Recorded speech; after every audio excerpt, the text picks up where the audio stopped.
Hello friends, hope all of you are doing well. In today's session, we're going to continue our journey on metaphysical poetry. Basically, in the previous session, I have discussed a particular piece by John Donne, that is The Flea. And in today's session, we are going to discuss a different poem by John Donne, Twickenham Garden. So this particular piece is also very important from an examination perspective. So without doing any more delays, let's get started with the video. So a frequent question that comes in the mind of the students of IGNOU in particular, that is from the MEG, that do we need to purchase reference books or guidebooks of any sort in order to prepare for our exams apart from the books that we have? For that regard, I would just honestly be very frank with you all, and I'll just ask you one thing, that all of you have the textbooks that IGNOU provides, but how many of you really go through the books? So I'll just say, and I'll just assume that it will be just be a couple or a handful of them. So I would highly recommend that you go ahead and purchase the reference books, because it does help you. In that regard, we also have guidebooks from or reference books from different publication house, that is Neeraj publication, Varun publication, or Gali Baba. You can purchase any one of them, whichever suits you or whichever suits your needs. All of them are equally good, but yes, in some, I will say that in particularly Neeraj publication, also the previous year solved question papers are there. So you can buy any of them, and for that reason I have providing the links of the books that you can click and you can directly purchase it. So the links of those books you can purchase are given in the description. So do go ahead and make your first purchase so that it helps you in your term and examination, and I wish you all the luck. So as the tradition of our session goes, let us discuss some of the major key points of this particular poem. So Twickenham Garden by John Donne is a metaphysical poem that expresses the speaker's anguish after being deceived by a lady in love. The poetic persona of the poem, Donne's poetic self, roams around the Twickenham garden with a heavy heart. An emotionless lady has betrayed him in love. So basically, as a reader, what we're gonna have in this particular poem is that a heartbroken person is roaming around a garden to find some solace, okay, to find some peace, because he has been betrayed by a lady with whom he was in love with. Now, it was probably addressed to the Countess Lucy of Bedford, for whom Donne had a profound admiration. Now, let us talk about the themes. Now, here there are several themes like frustration, anguish, love, appearance versus reality, and natural beauty.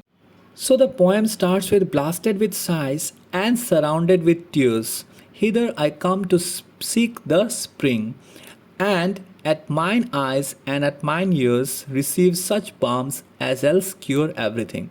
Now here what is happening is that Donne's poem Twickenham Garden is beginning with the portrayal of the speaker's mind. Now whatever is going in the speaker's mind, we as a reader will be able to see it. Okay, the narrator of the poem is blasted with the sighs and his mind surrounded by emotional thoughts. Now right from the very beginning, we can understand that the speaker is in deep anguish, okay, and he has visited this garden in order to find some peace. Now for this reason, he comes to the garden in order to get some peace and also in order to pacify his burning heart. Moreover, the natural setting of the garden balms his eyes and the soothing natural sound rings softly in his ears. But oh, self-traitor, I do bring the spider love which transubstantiates all and can convert manna to gall, and that this place may thoroughly be thought true paradise I have serpent pot. Now in the second part of the first stanza, what you can see is like a little bit of negative approach has been taken by the speaker. Here the poet uses the conceit of the spider love that according to him can convert manna to gall. Now let me give you there is actually a biblical reference here. Manna is actually a substance which was converted to food for the Jewish people, okay. So it's a biblical reference that has been given here. As we know that John Donne is considered to be one of the most famous metaphysical poets, so he does that. So here we find a very beautiful biblical reference. So here after we see that the feeling of love is just like a spider. Now we know that spider is often treated with negative sense. Okay, it's treated negatively. So here the feeling of love is treated like a spider that feeds on manna of insects and its body turns it into gall. Now that is what it is being said, that the love is being compared to a negative element here, the gall using which it kills its prey. For this reason, the emotion is like a traitor in itself. Now we can understand that when the poet or the author here is calling himself a traitor, he is considering himself a traitor because he brought the feelings and the emotions of love with him in this beautiful place. That's why he's calling himself the traitor. Moreover, the poet uses another conceit of the serpent of Eden to compare it with love. Now, again, we can see that another reference has been given from the Bible, that is the serpent in the paradise. Now, this particular serpent is again a negative element, which we can see that that reference was been taken from the Eden, Garden of Eden. Okay, as the speaker has this emotion in his heart, his sole presence ironically makes a garden a true paradise. So the second paragraph starts with something like this: "'Twere wholesome for me that winter did beneath the glory of this place, and that a grey frost did forbid these trees to laugh and mock me to my face."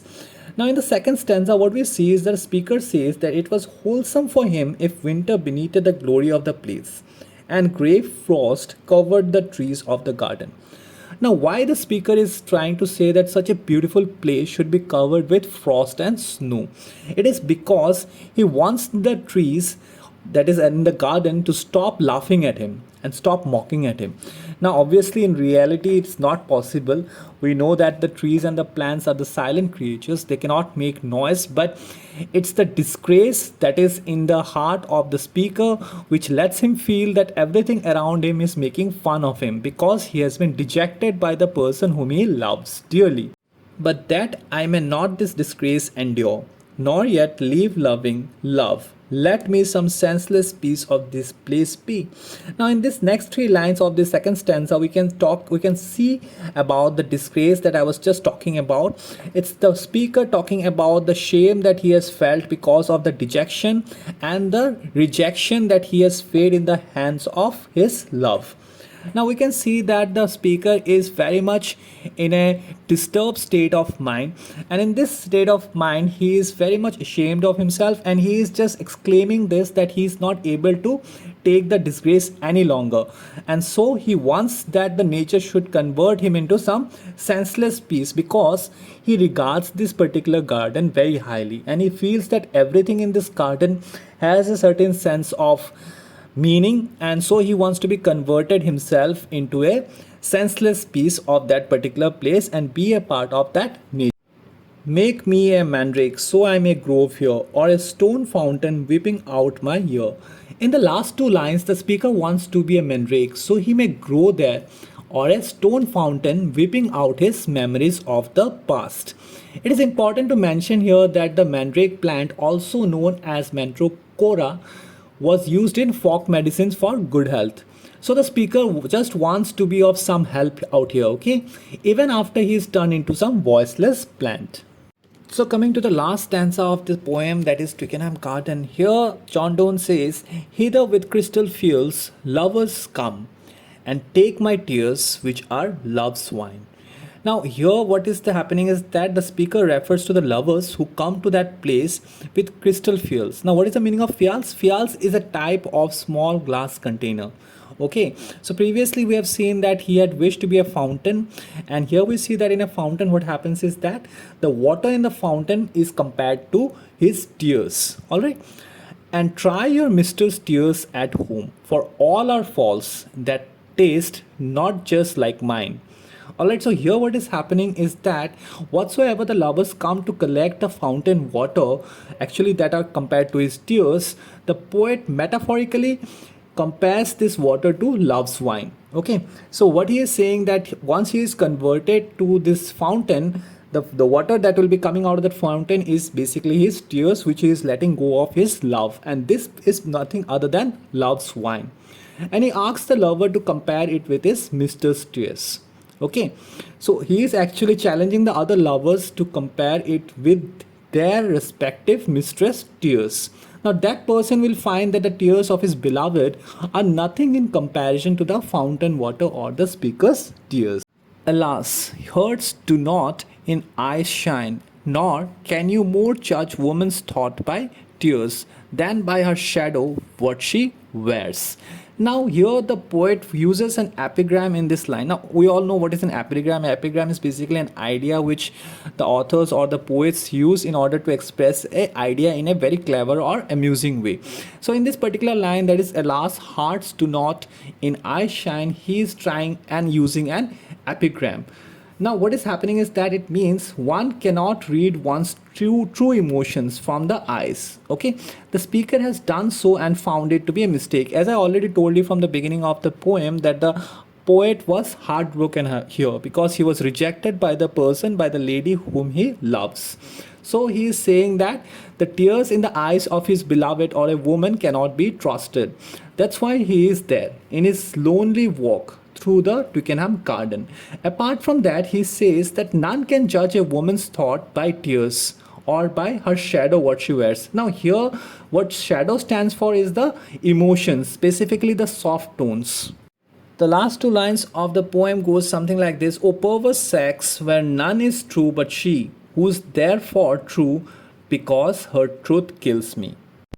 So lastly, the speaker ironically refers to the woman as perverse sex. So what is happening here is that she was not truthful to him. So when he came across this fact, the reality started to torture him. As I told you that the author was in a lot of anguish and he felt a lot of disgrace. Now using this hyperbole means exaggerated statement. Okay. Now what he says is that who's therefore true because her truth kills me. So this is the video, guys. I hope you had an insight regarding this very beautiful piece of metaphysical poetry written by John Donne, that is Twickenham Garden. In case if you have any other difficulty understanding any particular part of this particular poem or any other piece of literature, do feel free to comment in the comment section. I'll definitely try to address it in the next video.